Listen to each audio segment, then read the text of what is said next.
सूरज निकले या ना निकले, अखबार को निकलना होगा। यह महज एक लाइन नहीं है, यह युक्ति है उस शख्सियत की जिन्होंने पत्रकारिता और ख़ास करके पलामू के संदर्भ में अगर हम बात करें तो एक नया आयाम दिया था, जिनका नाम था वेद प्रकाश वाजपेयी। आज एक ख़ास दिन है और हम वेद प्रकाश वाजपेयी को याद कर रहे हैं और उनकी कही हुई इस लाइन को याद कर रहे हैं कि सूरज निकले या ना निकले, अखबार को निकलना होगा। क्यों अखबार को निकलना होगा और किस लिए यह लाइन कही गई थी। नमस्कार, मैं हूं रविशंकर और मेरे साथ आप देख रहे हैं कैपिटल न्यूज। आज 30 मई है और आज ही के दिन यानी कि 1826, आज से 198 साल पहले आप चले जाइए। 1826 में आज ही के दिन हिंदी का एक अखबार उदंत मार्तंड निकला था। उदंत का मतलब उद्भव होता है, यानी कि हिंदी पत्रकारिता के क्षेत्र में, हिंदी अखबार के क्षेत्र में अगर हम कहें तो वो पहला अखबार था जिसे निकाला गया था और वो औद्योगिक राजधानी कलकत्ता से निकली थी। उदंत मार्तंड के बाद पत्रकारिता का नया दौर शुरू हुआ और ये तब का समय था जब ब्रिटिश हुकूमत का दबदबा था।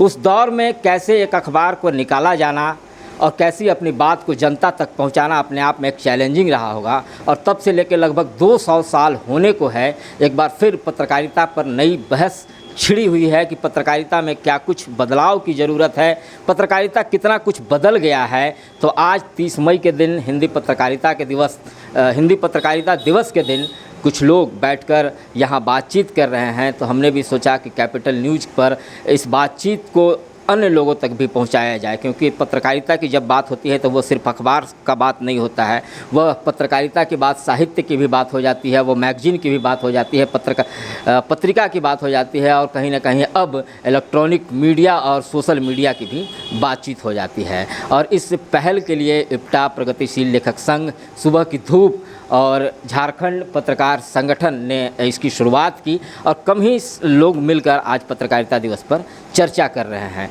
तो हम भी समझने की कोशिश करेंगे कि इतिहास के पन्नों में पत्रकारिता को तब कैसे देखा जाता था और अब जब 2024 में हम पत्रकारिता पर बातचीत कर रहे हैं तब कितना बदलाव हुआ है। और अभी हिंदी पत्रकारिता दिवस के दिन पत्रकारिता को लेकर क्या कुछ कहेंगे। हमारे साथ संजय पांडे जी हैं, सबसे पहले हम उनसे बातचीत करेंगे कि क्या आपका नज़रिया है इस पर। देखिए, पत्रकारिता जो है निश्चित रूप से वह पहले जो है, जब पत्रकारिता आप देखेंगे कि सर्वप्रथम जो पत्रकारिता में प्रवेश करते हैं उन्हें विश्व की पत्रकारिता और भारतीय पत्रकारिता की जानकारी होनी चाहिए।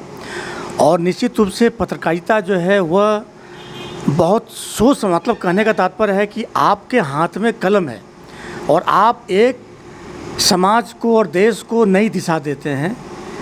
तो इस उसमें काफ़ी अध्ययनशील, मैंने आज भी जो खासकर पत्रकारिता क्षेत्र में जुड़े हुए अपने सहयोगी हैं उन्हें मैं यही संदेश देना चाहता हूं कि आप पत्रकारिता के साथ में अध्ययन छोड़िए मत। और मुझे याद आता है जिस समय पढ़ाई करता था उस समय 2 वर्ड हमारे उस समय गुरुजी बताते थे, खूब पढ़ो और खूब पढ़ो, खूब पढ़ो और खूब लिखो, खूब लिखो, खूब लिखो। तो कहने का तात्पर्य है कि पत्रकारिता पेशा में हम सभी को खूब पढ़ना चाहिए और लिखना चाहिए। और निश्चित रूप से अध्ययन, आप जहाँ जिस परिवेश में पत्रकारिता कर रहे हैं उसकी भौगोलिक परिस्थिति के भली भांति अध्ययन कीजिए, तभी हम सभी उस मुद्दे को, माने मुद्दों को उठाना, पत्रकारिता का स्पष्ट है कि हम सभी एक मुद्दों को उठाते हैं। तो मुद्दों को तभी उठा पाएंगे जब उस मुद्दों को जानेंगे। किसी के कहने पर हमें मुद्दे नहीं उठाना है। तो हम सभी आज एक संकल्प लें कि आने वाले समय में अभी भी चुनौतियां जो आ रही हैं, चुनौतियां वो कैसे निपटें। तो चुनौतियों में निपटना किस लिए है कि आज का जो युग चल रहा है वो न्यू मीडिया चल रहा है, डिजिटाइजेशन का चल रहा है। तो न्यू मीडिया में हमारी जवाबदेही बढ़ जाती है। आज आप देखेंगे न्यू मीडिया में, चूँकि हम ही संपादक हैं, हम ही प्रकाशक, हम ही पत्रकार हैं। चूँकि आप देखेंगे सोशल मीडिया में जो पोस्ट होता है तो पोस्ट होने वाला व्यक्ति जो है क्या है, वही संपादक भी है, वही प्रकाशक भी है और पत्रकार भी है। अखबार तो मान लिया जाए कि ठीक है, उसमें एक सिस्टम बना हुआ है कि हम जो लिखते हैं एक सिस्टम जाता है, लेकिन आज के दौर में एक चैलेंजिंग बढ़ गया है। तो उसमें हमें प्रशिक्षित होने की आवश्यकता है, हम सभी को दक्ष होना पड़ेगा। चुनौतियों की बात आप कर रहे थे। बेशक पत्रकारिता एक संघर्ष का कह सकते हैं कि पत्रकारिता के साथ संघर्ष सब जुड़ा रहता है। चुनौतियां तब भी थी, लेकिन वर्तमान परिप्रेक्ष्य में अगर हम बात करें तो किस तरह की चुनौतियों से पत्रकार को दो चार होना पड़ता है। देखिए, चुनौती आज सबसे बड़ी एक विश्वसनीयता का संकट है। कहने का तात्पर्य है कि हम जो खबरें परोस रहे हैं वह कितनी विश्वसनीयता है, मतलब खबरों के फैक्ट फाइंडिंग में आज हमें जाना पड़ेगा। चूँकि जो सोशल मीडिया का जो आज आप देख रहे हैं, मतलब जितने माध्यम हैं, उस माध्यम से जो खबरें हम तक पहुंचती हैं, तो सर्वप्रथम चूँकि हमें एक्टिव होने की ज़रूरत है, उन खबरों के पीछे भागने की। चूँकि कहने का तात्पर्य है खबरों के पीछे भागना। पत्रकारिता में हम लोग करते हुए करीब 30 साल हो रहा है, और भी जो लोग नया रहे हैं उसमें खबरों के पीछे हम लोग भागते रहे। तो कहीं से कोई आपको सूचना मिलती है, कुछ होती है, उसकी तह तक जाएं। तो आज भी कहता है खबरों की तह तक, तो हम सभी खबरों की तह तक जाएं और उसे परखें, उसके बाद ही प्रकाशित करें दें। मतलब हम तक जो सब खबरें आती हैं उस खबरों की सच्चाई को थोड़ा सा समझें, उसके बाद फॉरवर्ड करें। तो ये जो विश्वसनीयता का संकट है, इस पर हम सभी को चिंतन मनन करना पड़ेगा। बिल्कुल ठीक ही कहा कि वर्तमान समय में जिस तरीके से सोशल मीडिया और अखबारों खबरों के ट्रेंड करने का जो चलन चला है, उसमें विश्वसनीयता का संकट भयंकर रूप से उभर कर सामने आ रहा है। ऐसे में एक सजग पत्रकार को संवेदनशील होकर तथ्यों के आधार पर खबरों को परोसना चाहिए, ताकि जनता दिग्भ्रमित न हो और जनता तक सही बात जाए। मौजूदा दौर में अगर हम पत्रकारिता की बात कर रहे हैं तो पत्रकारिता को लेकर कैरियर से जोड़कर युवा इसको नहीं देख पाते हैं। हमारे साथ राणा अरुण सिंह हैं, जो लंबे समय से पत्रकारिता क्षेत्र से जुड़े रहे हैं और कई संस्थानों में जाकर पत्रकारिता के छात्रों को पढ़ाते भी हैं। कैसे कैरियर की संभावनाओं को युवा इसमें तलाशे पत्रकारिता में? देखिए, बदलाव बहुत आया है। आपका सवाल एकदम प्रासंगिक है। पहले का दौर और अब का दौर में बहुत अंतर आया है, और इस अंतर को हमारे युवा को समझने की ज़रूरत है। आप बोलेंगे कि क्या अंतर है? सबसे पहला अंतर है कि पहले यहाँ संभावनाएं नहीं थी, यहाँ कोई वेतन फिक्स नहीं था पत्रकार का। आज का दौर है, आज इसको लोग प्रोफेशन के रूप में स्वीकार कर रहे हैं, और ये राष्ट्रीय स्तर पर, अंतर्राष्ट्रीय स्तर पर एक प्रोफेशन के रूप में ये सामने आया है। अब आप नहीं कह सकते हैं कि पत्रकारिता में पैसा नहीं है, पैसा भी है, मगर आपको उस रूप में आपको आना होगा। अपनी शैक्षणिक जो स्तर है उसको उसके मानदंड के अनुरूप अपने आप को रखना होगा। पत्रकारिता में आए तो पहले आप ज़मीन से जुड़े, जहाँ भी पत्रकारिता करें, चाहे इलेक्ट्रॉनिक में करें, प्रिंट में करें, या फिर आपका जो भी माध्यम रहे, लेकिन आपको उन विषयों की जानकारी होनी चाहिए। उन विषयों के बारे में आपको बहुत जानकारी प्राप्त करके और तब उस पर आगे काम करने का ज़रूरत है। और फेक मीडिया से बचने की ज़रूरत है। जब इन सब बातों पर आप खरा उतरिएगा तो आपको अपने आप कैरियर का जो ब्राइटनेस है वो समझ में आएगा। और हर चीज़ का दो पहलू होता है, सिक्के के दो पहलू होते हैं, और हमेशा दूसरे पहलू को भी देखना होगा।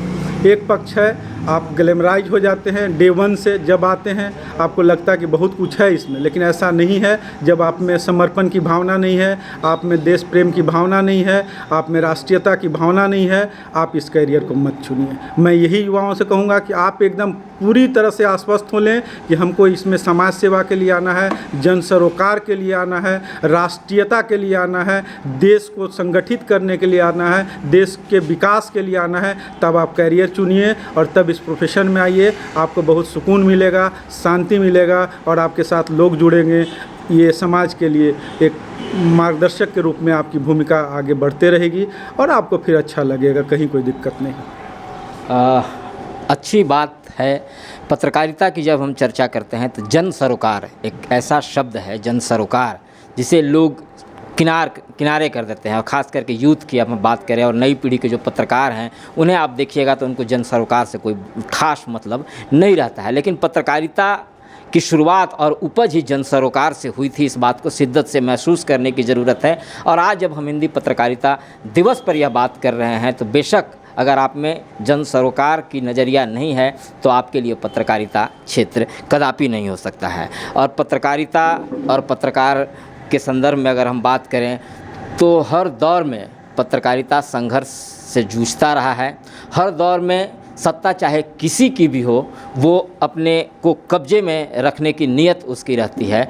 तो पत्रकारिता और राजनीति का क्या संदर्भ रहा है, कैसे राजनीति पत्रकारिता को प्रभावित करती है, इस रूप में केडी सिंह जी एक राजनीतिज्ञ हैं, वो कैसे सोचते हैं, इस पर आपका क्या नज़रिया है कि राजनीति पत्रकारिता को कैसे प्रभावित करती है और मौजूदा दौर में इसके क्या हालात हैं?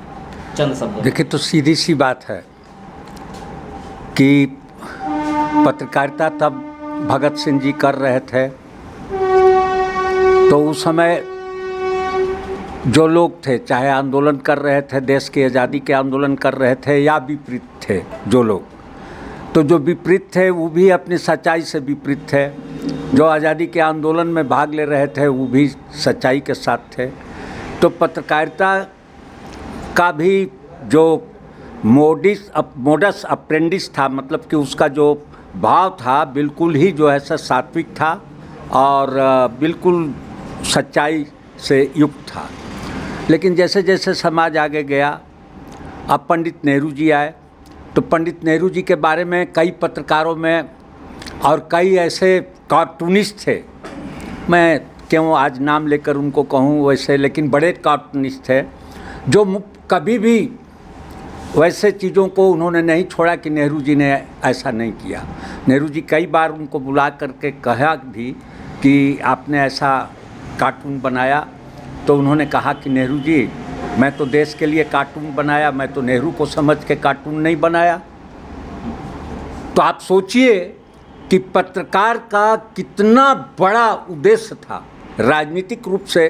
तो जब राजनीतिज्ञ लोग सही थे, पॉलिटिकल पार्टियां में लोग गुणवान थे, अच्छे थे, ईमानदार थे, उसमें बाबा अंबेडकर थे, पटेल जी थे, राजेंद्र बाबू थे, वकीलों के रूप में तेज बहादुर सप्रू थे, और ऐसे ऐसे लोग, दूसरे पार्टी के कई लोग ऐसे डांगे थे, और कई लोग ऐसे थे जो निश्चित रूप से संघर्ष में विश्वास करते थे।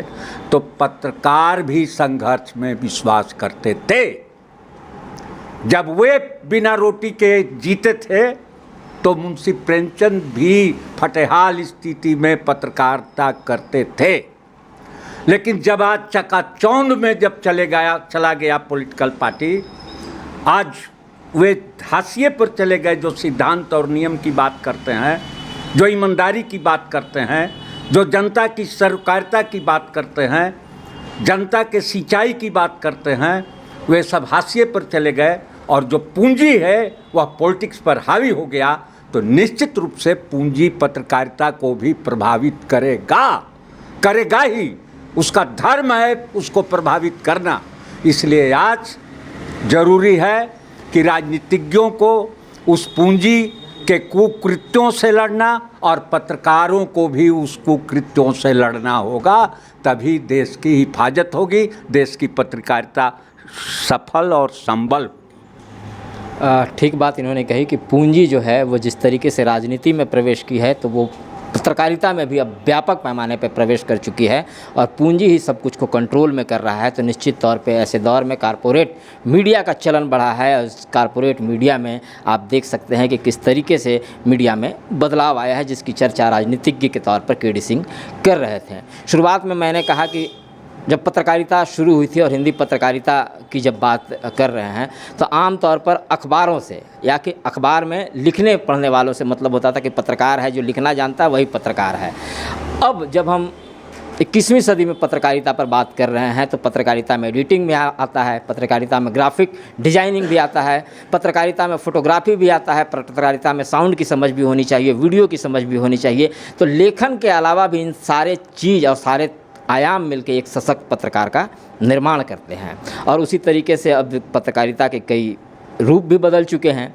मैगज़ीन है, सोशल प्लेटफॉर्म है, सोशल ई मैगज़ीन भी अब आने लगा है।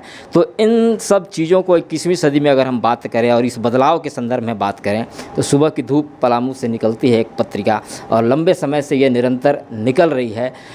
इन चुनौतियों को आप कैसे देखते हैं, और इस बदलाव को किस रूप में आप देखते हैं समाज के बदलने की दिशा में? देखिए, एक तो पत्रकार जो है समाज का सजग प्रहरी है, और पत्रकार को जब तक तथ्यों को समझ के और अपने आम लोगों की भाषा में उसको तैयार करके फिर परोसने का जब काम करेंगे, तो समाज का देखने का नज़रिया अलग हो जाएगा। और बेहतर समाज के निर्माण के लिए बाकी राजनेता की जितनी भूमिका है, प्रशासन की जितनी भूमिका है, उससे कहीं ज़्यादा भूमिका पत्रकारों की होती है। क्योंकि पत्रकार जो है गांव के या मोहल्ले के टोले के तस्वीर को एक आईना के रूप में जैसो प्रस्तुत करते हैं, और जैसा तस्वीर रहता है उसके अनुसार हम विश्लेषण करते हैं और उनके हक और अधिकार के बात को बेहतर ढंग से हम प्रस्तुत करने की कोशिश करते हैं। आज के दौर में जैसा कि आप खुद जो है सो इस बात को जिक्र कर रहे थे कि एक सोशल मीडिया से लेकर एक पत्रिका से लेकर एक अखबार से लेकर जितने इलेक्ट्रॉनिक मीडिया हैं, ये सारे के सारे हम एक खूबसूरत समाज, एक शिक्षित समाज का निर्माण करना चाहते हैं। और इसके लिए ज़रूरी है कि एक प्रशिक्षित दक्ष योद्धा जो एक खूबसूरत समाज के निर्माण करना चाहता है, तो सबसे पहले वो समाज को समझेगा, और समाज को समझने के लिए उसको अध्ययन करने की ज़रूरत पड़ेगी, फिर समाज को बदलने की ज़रूरत पड़ेगी। तो जब हम समाज को समझेंगे और समाज को बदलेंगे, तब हमको लगता है कि हम सही दिशा में आगे प्रगति की ओर बढ़ने का काम करेंगे। और वैसे विकृतियाँ बहुत सारी चीज़ है, इसके बावजूद भी एक बेहतर वातावरण बनाने के लिए हमको नए नए युवा को सामने लाना होगा। और आज के दौर में एक अगर व्यवसायिक दृष्टिकोण से भी देखें, एक कैरियर के भी दृष्टिकोण से देखें, तो हमको लगता है कि इस क्षेत्र में युवाओं को आना चाहिए और पूरे स्टडी और स्ट्रगल, मतलब अध्ययन और संघर्ष दोनों को तालमेल कर एक खूबसूरत समाज का हम निर्माण कर सकते हैं। बेशक स्टडी एंड स्ट्रगल ज़रूरी है, तभी अगर हम खूबसूरत समाज का निर्माण चाहते हैं, पत्रकारिता को बेहतर बनाना चाहते हैं, तो अध्ययन, जिसकी चर्चा इन्होंने कर रहे थे कि अध्ययन बेशक ज़रूरी है, और जब तक अध्ययनरत पत्रकार नहीं रहेगा तब तक एक शिक्षित समाज, जागरूक समाज का निर्माण नहीं हो सकता। समाज की बात कर रहे हैं, पत्रकारिता की बात कर रहे हैं, तो हम चर्चा करेंगे सफदर हाशमी की भी। सफदर हाशमी एक रंगकर्मी के रूप में उनकी ख्याति है, लेकिन वो एक पत्रकार भी थे, और पत्रकारिता करते हुए, रंगकर्मी करते हुए, प्रोफेसर रहते हुए उन्होंने कैसे समाज को योगदान दिया और समाज को बेहतर बनाने की दिशा में काम किया। हमारे साथ रंगकर्मी प्रेम प्रकाश जी हैं। आज पत्रकारिता दिवस पर वो कैसे समाज को और पत्रकारिता को जोड़कर देखते हैं, हम जानना चाहेंगे उनसे। आज के दिन हम पत्रकारिता दिवस के अवसर पर बात कर रहे हैं, तो पत्रकारिता इतिहास के पन्नों में जब अगर बात करेंगे तो हमें याद आते हैं राजा राम मोहन राय, हमें याद आते हैं भगत सिंह, हमें याद आते हैं गणेश शंकर विद्यार्थी, हमें याद आते हैं सफदर हाशमी। अगर उनकी संघर्ष और उनकी जीवन शैली को अगर हम देखें तो पत्रकारिता को समझने में मुश्किल नहीं होगी। और आज के दौर में अगर पलामू के स्थिति में भी देखें तो हम रामेश्वरम को याद करते हैं, सुरेंद्र सिंह रूबी को याद करते हैं, हम फिर और भी, और चाहे अभी जो घटनाएं घटी है उसमें गौरी लंकेश को भी याद करते हैं।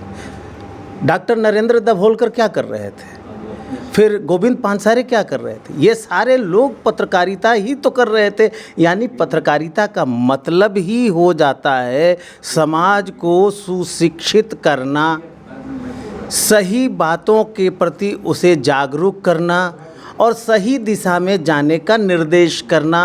और सामूहिकता के साथ तो हम समाज और पत्रकारिता को एक ऐसा संबंध मानते हैं जो चोली दामन का संबंध है।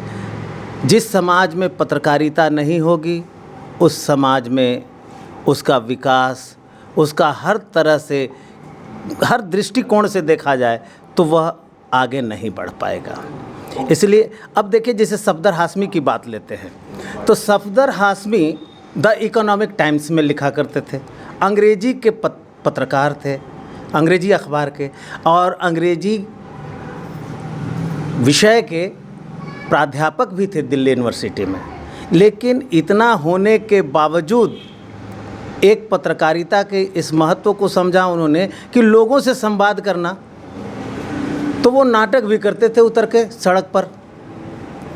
सफदर हाशमी तो अपने, उनकी बहुत ही चर्चित लाइन है, पढ़ना लिखना सीखो वो भूख से मरने वालों, पढ़ना लिखना सीखो वो मेहनत करने वालों। यानी पढ़ने लिखने की बात कह रहे हैं आम जनता को, तो इससे यह सीधी बात है कि पत्रकार को कितना पढ़ना पड़ेगा।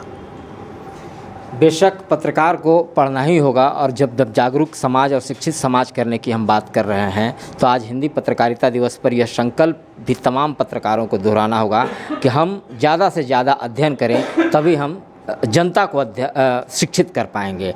और ख़ास करके जब हम पत्रकारिता दिवस पर बात कर रहे हैं तो पाठकों की भी बातचीत होनी चाहिए, दर्शकों की भी बातचीत होनी चाहिए। तो एक दर्शक के रूप में, एक पाठक के रूप में अभी आप पत्रकारिता को कैसे देखते हैं? क्योंकि पाठक ही है और दर्शक ही है जो पत्रकारिता को एक नई दिशा भी देता है और उसे स्थापित करने में मदद करता है। तो एक दर्शक के रूप में आप कैसे महसूस करते हैं अभी के समय को? सबसे पहले आज पत्रकारिता दिवस के अवसर पर जो पत्रकार निश्चित रूप से अच्छा काम कर रहे हैं, मैं उनको दिल से सैल्यूट करता हूं। और पत्रकार सरकार और जनता के बीच जो है कड़ी का काम करता है। अगर जनता का कुछ सवाल होता है तो उसको सरकार तक लाने का प्रयास करती है। अगर सरकार कुछ गलत सलत करती है या अपने नीति बनाती है जिससे आम जनता को उससे हानि होने वाला है तो उसको जो है जनता के बीच लाने का प्रयास करती है। तो निश्चित रूप से पत्रकारिता या पत्रकार जो है बेहतर समाज के निर्माण में महत्वपूर्ण योगदान है। मैं यही प्रेमचंद ने एक लाइन कहा था साहित्य के संदर्भ में कि साहित्य समाज का अगुवा दस्ता है। तो पत्रकारिता भी जो है वो एक तरीके से अपने आप में साहित्य ही है और पत्रकारिता का काम भी समाज को दिशा देना है, राजनीति को दिशा देना है। और आज 30 मई को जब हिंदी पत्रकारिता दिवस मनाया जाता है तो इसका उद्देश्य भी यही था कि पत्रकारिता और कैसे समृद्ध हो, पत्रकारिता को कैसे और ऊंचाइयों पर ले जाया जाए। इसीलिए पूरी दुनिया में हिंदी पत्रकारिता दिवस आज के दिन मनाया जाता है। कैपिटल न्यूज़ के दर्शकों को भी हिंदी पत्रकारिता दिवस पर कैपिटल न्यूज़ परिवार की ओर से ढेर सारी शुभकामनाएं। और हम ऐसे ही देश दुनिया की खबरों से, पलामू की खबरों से जुड़े रहेंगे। आप बने रहिए कैपिटल न्यूज़ के साथ।